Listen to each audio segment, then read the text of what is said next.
नमस्कार, बहुत स्वागत है आप सभी का। मैं हूं आपके साथ वक्ता दुबे। खास पेशकश देख रहे हैं आप। आतंकियों का आखिर खात्मा कब और कैसे किया जाएगा, इसी विषय पर आज हम चर्चा करने वाले हैं।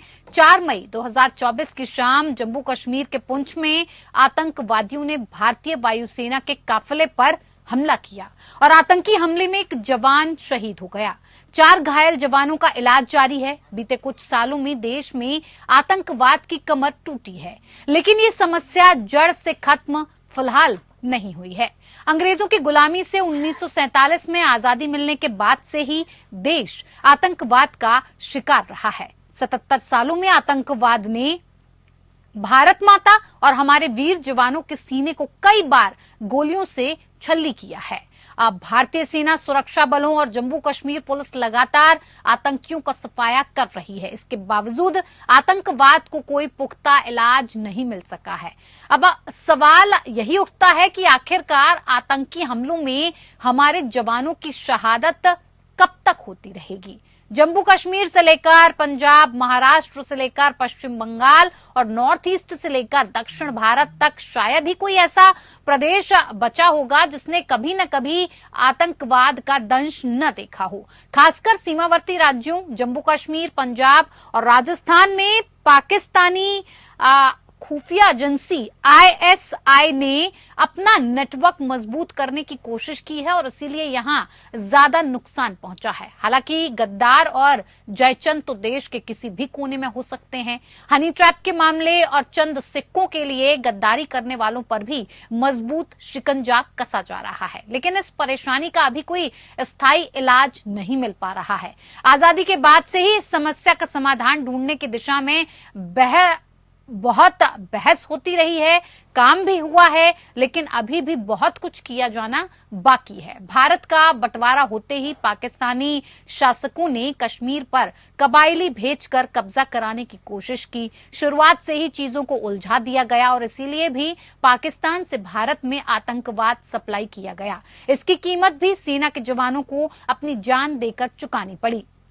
सरकार ने सेना को मौके की नजाकत को समझते हुए जैसे को तैसा जवाब देने की छूट भी दे रखी है। सरकार कश्मीर में जागरूकता कार्यक्रम चला रही है। आतंकी संगठन में अब कश्मीरी युवाओं की भर्ती बेहद कम हो चुकी है। सीमा पार से कश्मीर में फंडिंग नहीं हो पा रही है। स्लीपर सेल कमजोर हुए हैं। ऐसे में ड्रोन के सहारे पाकिस्तान अब भारत में छिपे अपने कुछ गुर्गों तक हथियार और नशे के खेप पहुंचा रहा है। ऐसे मामलों में भी कमी आई है। आतंकी घुसपैठ की समस्या आजादी के फौरन बाद से शुरू हुई है, लेकिन ये खत्म कैसे किया जाएगा, इसकी कमर कैसे तोड़ी जाएगी। हमारे सैनिक जो लगातार अपनी शहादत दे रहे हैं, जिनके सीने को गोलियों से छलनी किया जा रहा है, आखिर उस पर लगाम कब लगाई जाएगी।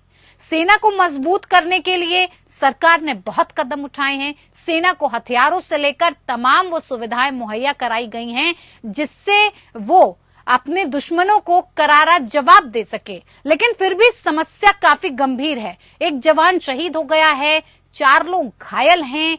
ऐसे में लगातार ये जिस तरह के मामले सामने आ रहे हैं, इनसे निपटने के लिए क्या ठोस कदम उठाना होगा, क्या ठोस रणनीति बनानी होगी, क्या ऐसे पुख्ता इंतजाम होने चाहिए, या फिर सुरक्षा व्यवस्था को लेकर किसी न किसी तरह की चूक हमसे ही होती जा रही है। हम अपने दुश्मनों के नापाक इरादों को, नापाक चालों को, नापाक मंसूबों को समझने में कहीं गलती कर रहे हैं। कहीं ना कहीं भूल चूक हो रही है और किसी पहलू पर जहां तक है हम ध्यान नहीं दे पा रहे हैं, और उसी ध्यान देने के लिए, वहां पर ध्यान आकर्षित करने के लिए कोई कड़े और ठोस कदम उठाने की जरूरत है।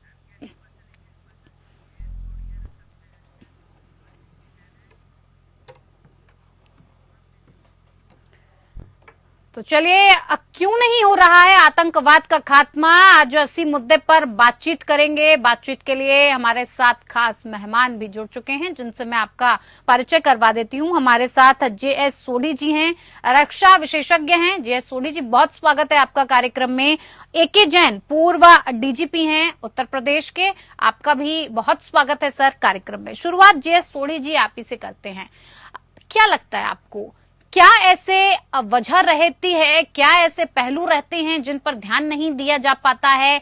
आतंकियों के हमले लगातार भारत पर होते हैं, सीमा पार से लगातार भारत को डिस्टर्ब करने के लिए इस तरह के आतंकी हमले किए जाते हैं जिसमें हमारे जवानों की लगातार शहादत सामने आ रही है। आपको लगता है पाकिस्तान का खात्मा नहीं तो आतंकवाद का खात्मा नहीं, पाकिस्तान को खत्म किया जाना चाहिए, तभी हम आतंकवाद पर काबू पा सकेंगे, ऐसा लगता है? वक्ता जी, जी, ये मेरा सौभाग्य है कि मैं आपके न्यूज चैनल में विख्यात को पैलेस के साथ हूँ। ये बहुत ही दुखद और दुर्भाग्यपूर्ण बात है कि कल वायुसेना के एक वायु सैनिक ने अपनी जान की कुर्बानी दे दी और 4 वायुसेना के सैनिक अस्पताल में एडमिट हैं और बुरी तरह से वो घायल हैं। वक्ता जी, आपने बिल्कुल अपने ओपनिंग नैरेटिव में सही कहा कि ये मुद्दा क्यों नहीं खत्म हो रहा है। देखिए, जब पंजाब में 1980 के दशक में आतंकवाद आया था तो वो 15 साल में खत्म हो गया था, लेकिन जब 1989 से जम्मू कश्मीर में आतंकवाद शुरू हुआ है, 35 साल हो चुके हैं और आतंकवाद जम्मू कश्मीर में खत्म होने का नाम नहीं ले रहा है। कभी ज्यादा होता है, कभी कम होता है, लेकिन पूरी तरह से खत्म नहीं हो रहा है जैसे पंजाब में खत्म हो गया था 15 साल में। जी वक्ता जी, इसका एक मुख्य कारण ये है कि जम्मू कश्मीर में अभी भी कुछ लोग अंदरूनी रूप से आतंकवादियों को समर्थन कर रहे हैं। देखिए, जहां तक पाकिस्तान का फैक्टर है, वो तो जब तक पाकिस्तान एक देश की तरह रहेगा वो भारत में आतंकवाद को समर्थन करता रहेगा। तो पाकिस्तान तो एक स्टैंडर्ड फैक्टर है जो भारत में आतंकवाद मचाने की कोशिश करेगा। लेकिन जो सबसे महत्वपूर्ण बात है कि जम्मू कश्मीर के कुछ लोग हैं, कुछ स्थायी लोग हैं जो आतंकवाद को पनपने दे रहे हैं, क्योंकि ये जो आतंकवादी होते हैं, अगर इन्हें अंदरूनी सपोर्ट नहीं मिले, इन्हें लोकल सपोर्ट नहीं मिले, ये एक दिन भी पनप नहीं सकते हैं। इनमें इतनी क्षमता नहीं होती है कि वो एक दिन भी रह लें अगर उन्हें लोकल सपोर्ट ना हो।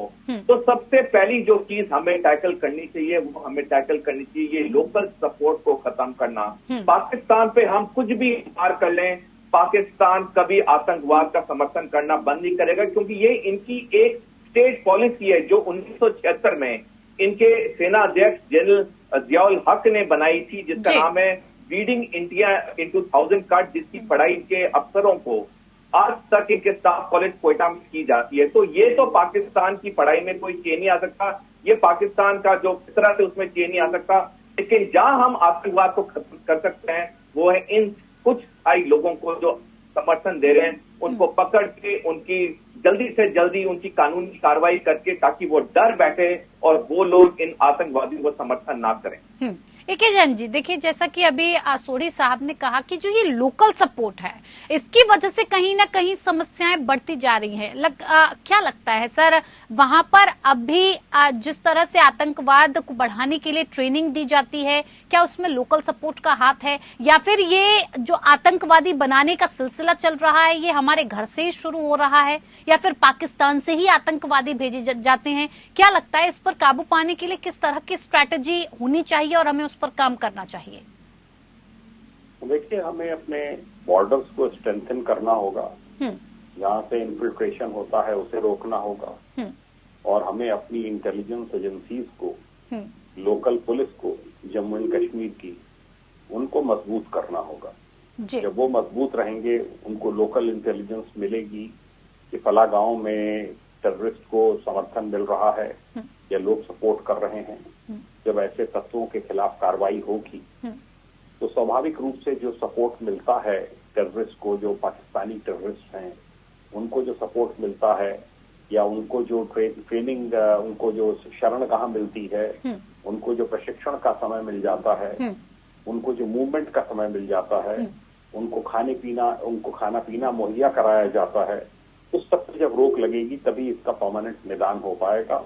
तब तक के लिए जरूरी है सिक्योरिटी एनवायरनमेंट जिस प्रकार से इम्प्रूव हो रहा है जेएंडके में, उसको लगातार इम्प्रूव किया जाए। टेररिस्ट के खिलाफ, उनके शरणदाताओं के खिलाफ कड़ी से कड़ी कार्रवाई लगातार जारी रहे। एक एग्जम्पलरी पनिशमेंट दिया जाना चाहिए। ऐसी घटनाओं के बाद कॉर्डन ऑफ किया है सिक्योरिटी फोर्सेस ने एरिया, और उसमें बताते हैं कोई इंजर्ड भी है टेररिस्ट, शायद इन्होंने, जो हमारे एयरफोर्स के जवान हैं इन्होंने फायर बैक भी किया, तो कोई इंजर्ड भी है। जी। मैं समझता हूं कि जल्दी ही उनको न्यूट्रलाइज किया जा सकेगा। ये तीसरी घटना है इस एरिया में पिछले 2 वीक्स में। एक विलेज डिफेंस सोसाइटी के वर्कर को मारा गया। जी। एक टेरिटोरियल आर्मी का जवान है, उसके सगे भाई को मारा गया। ये घटना हुई है 31 दिसंबर को 4 जवानों की शहादत हुई थी। जी। कमी आई है, हमें होपफुल रहना चाहिए, पर हमें सिक्योरिटी एनवायरनमेंट को और मजबूत करना होगा। अभी हमारी सिक्योरिटी फोर्सेस, पैरामिलिट्री फोर्सेस अभी कश्मीर छोड़ने की जल्दी नहीं कर सकते हैं। अभी समय लगेगा सिचुएशन को न्यूट्रलाइज बिल्कुल नॉर्मल करने में। नॉर्मलसी की ओर बढ़ रहा है। लोकल्स का सपोर्ट विन ओवर करना होगा। जो लोकल्स गुमराह हैं उनको जो है मेन स्ट्रीम में लाने का प्रयास करना होगा। वो हो रहा है। लोग बात समझ रहे हैं कि अगर आतंकवाद खत्म होगा तो प्रॉस्पेरिटी आएगी। वहाँ ड्रग्स का भी बड़ा निवेश है JNK में। जी। तो ड्रग्स के जो सेवन करने वाले हैं वो भी इसमें इन्वॉल्व हो जाते हैं। उनको ड्रग्स मिल जाती हैं कुछ उस पार से क्रॉस बॉर्डर, तो वो भी इनको शरण दे देते हैं और इनको सपोर्ट कर देते हैं। बिल्कुल। इन सब ऐसे सब के ऊपर बड़ी सख्त कार्रवाई JNK पुलिस को, पैरामिलिट्री फोर्सेस को, आर्मी वगैरह को करनी होगी। यही एक इसका समस्या का निदान है। और मैं समझता हूँ धीरे धीरे काफी कमी आ रही है, पर पूरा खत्म नहीं हो पा रहा है। जैन जी, ये भी एक समझने की जरूरत है कि ये जो पाकिस्तानी खुफिया एजेंसी ISI है, ISI ने अपने नेटवर्क को बहुत मजबूत किया है उस जगह पर, और अगर उस एरिया को देखा जाए भारत की सीमा से लगा हुआ है तो ज्यादा नुकसान ज्यादातर वहीं पर पहुंचता है। लेकिन ये ISI के नेटवर्क के तार को काटने के लिए, इनके इनपुट को पाने के लिए क्या कुछ ये रणनीति बना रहे हैं? किस कदम की ओर बढ़ रहे हैं? भारत को क्यों डिस्टर्ब करना चाहते हैं? ISI का मुख्य उद्देश्य क्या है? इनके नेटवर्क को ध्वस्त करने के लिए ऐसी कौन सी पुख्ता रणनीति होनी चाहिए? भारत को ऐसा कौन सा कदम उठाना चाहिए जिससे इस पर तुरंत और पूरी तरह से एक पक्का निदान मिल जाए? देखिए, कार्रवाइयां उस दिशा में चल रही हैं। मैं चैनल पे क्या इस बात को बोलूं, रॉ है, IB है, सब एजेंसी इस दिशा में कार्य कर रही हैं अपना। बहुत से टेररिस्ट को न्यूट्रलाइज किया गया है और कार्रवाइयां सब हो रही हैं। ISI का तो देखिए मुख्य एम ही है, उनका तो वजूद ही इसी पे है कि एक पाकिस्तानियों के मन में खौफ बनाए रखें जी। भारत का, और कश्मीर का एक मुद्दा जो है वो जीवंत रखें, और तभी उनका सर्वाइवल है, तभी उनकी फंडिंग होती है पाकिस्तान में। अरबों खरबों की फंडिंग है। तो इसका तो तरीका यही है, हम अपनी इंटरनल सिक्योरिटी को मजबूत करें, जितना अधिक से अधिक सशक्त कर सकते हो, जो भी उनके तत्व पता चलें उनको न्यूट्रलाइज करते चलें। धीरे धीरे जो है उनका सपोर्ट मैं समझता हूँ, जैसे नक्सलिज्म बहुत से जिलों से अब खत्म हो गया है हमारे देश में, सिकुड़ता जा रहा है वो एरिया, उसी प्रकार ये भी पुंछ, राजौरी, यही कुछ एरिया हैं जो अब थोड़ा सा एक प्रॉब्लमेटिक बचे हैं। इनको भी मेरे ख्याल से क्लीनिंग अप ऑपरेशन होगा, और थ्रू सैटेलाइट कुछ ऑपरेशंस की बात है, ये मॉनिटरिंग की जाएगी किस प्रकार का कहाँ पे कहाँ मूवमेंट है। तो अभी हमें थोड़ा टेक्नोलॉजी का और सहारा लेकर और अपने को स्ट्रेंथन करना होगा, जिस प्रकार विदेशों में बहुत से कंट्रीज ने अपने को किया है। सोढ़ी जी और AK जैन जी हमारे साथ लगातार बने हुए हैं। जय सोढ़ी जी, देखिए, सुरक्षा को पुख्ता किया गया है, उसके मद्देनजर देखा जाए तो बहुत से ऐसे काम हैं जो सरकार ने किए हैं। 4-4, 5-5 किलोमीटर तक का सीमा से लेकर उस पार तक फेंस भी लगाए गए हैं, उन्हें कवर भी किया गया है। लेकिन तब भी कहीं ना कहीं से लूप होल्स खोलकर ये आतंकी भारत में आ जाते हैं, भारत में पनपते हैं, भारत को डिस्टर्ब करने की कोशिश करते हैं, अपने मंसूबों को अंजाम देते हैं। क्या लगता है आपको, और किस तरह की व्यवस्था को टेक्नोलॉजी के साथ जोड़कर, जैसा कि अभी AK जैन साहब ने कहा कि टेक्नोलॉजी की बहुत जरूरत है, कहाँ कुछ कमी रह रही है, किस तरह की रणनीति भारत की तरफ से सुरक्षा को लेकर और मजबूत होनी चाहिए? हालांकि सेना को मजबूत करने की कोशिश की गई है, खुली छूट दी गई है कि जैसे को तैसा जवाब दिया जाए, लेकिन हमारे सैनिकों के पास कहीं ना कहीं किसी चीज की कमी तो रह जाती होगी, जिस वजह से अभी तक हम उस पॉइंट तक नहीं पहुंच पाए हैं जहां हमें पहुंचना चाहिए था। वक्ता जी, इसमें कोई शक नहीं है कि अगर हम पिछले 5-6 साल के आंकड़े देखें तो उसमें बिल्कुल साफ स्पष्ट है कि आतंकवाद जम्मू कश्मीर में कम तो हुआ है, लेकिन पूरी तरह से खत्म नहीं हुआ है। पूरी तरह से खत्म इसलिए नहीं हुआ है क्योंकि इसके दो मुख्य कारण है। एक है पाकिस्तान का समर्थन, जो कि हमेशा रहेगा जब तक पाकिस्तान एक राष्ट्र की तरह रहेगा। तो पाकिस्तान का समर्थन आतंकवाद को तो हमेशा रहेगा, चाहे हम कुछ भी कर लें। दूसरी बात है, जो कुछ स्थायी लोग वहां पे इन आतंकवादियों को समर्थन देते हैं, जो आज का रेट है वो है कि अगर आतंकवादी किसी भी लोकल रेजिडेंट के घर में खाना खाता है तो उसे वो 500 रुपए देता है, और अगर एक रात रहता है तो उसे 1000 रुपए देता है। तो ये रेट है जो मेन्यू कार्ड की तरह जम्मू कश्मीर में चल रहा है। अब जब तक वहां पे लोक समर्थन नहीं खत्म होगा, आतंकवादी एक जगह से दूसरी जगह जाता रहेगा अपने उद्देश्य के लिए, अपने टारगेट किलिंग के लिए। जहां तक सुरक्षा बल का सवाल है, सुरक्षा बल को हर पॉसिबल टेक्नोलॉजी दी गई है, हर पॉसिबल जो भी हमारे वेपन्स हैं, वॉरफेयर टेक्निक्स हैं। सुरक्षा बल जो भारत की है वो दुनिया की सर्वप्रथम सुरक्षा बल है। और ये मैं नहीं कह रहा क्योंकि मैं खुद फौज में था, लेकिन अक्टूबर 2022 में जर्मनी की कंपनी स्टैटस स्काउट ने कहा था कि दुनिया में सबसे अव्वल अगर कोई सेना है तो वो भारतीय सेना है। लेकिन कमी यहाँ आ रही है कि ये जो लोकल समर्थन इनको मिल रहा है, हम लेटेस्ट से लेटेस्ट टेक्नोलॉजी इस्तेमाल कर लें, जब तक ये लोकल समर्थन नहीं खत्म होगा। लोकल समर्थन कैसे खत्म होगा? लोकल समर्थन खत्म होगा जब इस मसले का एक राजनीतिक सोल्यूशन होगा, एक पॉलिटिकल सोल्यूशन होगा, जो कि भारत और पाकिस्तान के बीच में होना चाहिए। पिछले कई सालों से दोनों देश एक दूसरे से बातचीत नहीं कर रहे हैं, दोनों देश एक दूसरे पे प्रति बयान कर रहे हैं। और सबसे हैरानगी की बात यह है कि हमारे देश के अंदर ही कुछ राजनेता हैं जो जब सत्ता में होते हैं तो दूसरा राग गाते हैं, जब विपक्ष में होते हैं तो दूसरा गान गाते हैं। इससे ये लोगों को बांटते हैं अपने चुनावी फायदे के लिए। जो भी थोड़ा बहुत वहां पे इंप्रूवमेंट होती है, कुछ समय बाद वहां पे फिर प्रॉब्लम हो जाती है, क्योंकि वहां पे कोई ना कोई जो यूथ है उसे लगता है कि मेरे धर्म या मेरी जात के अगेंस्ट कुछ बोला गया, अब मैं बदला लूंगा। तो हमारी जितनी ये राजनीतिक पार्टीज हैं, सारी राजनीतिक पार्टीज जो खास करके जम्मू कश्मीर में इलेक्शन लड़ती हैं, उनको एक चीज याद रखनी चाहिए कि मैं समझता हूँ इलेक्शन जीतना इनके लिए प्राथमिकता है, उसमें कोई खराब बात नहीं है, लेकिन इलेक्शन जीतो अच्छे मुद्दों पे, लोगों को बांट के अगर इलेक्शन जीतोगे तो वही हाल होगा जो जम्मू कश्मीर में इतने सालों से हो रहा है। एक दूसरे पे बयान प्रति बयान होता है, एक दूसरे के धर्म पे बातें कही जाती हैं और लोगों के अंदर आक्रोश और बढ़ता है।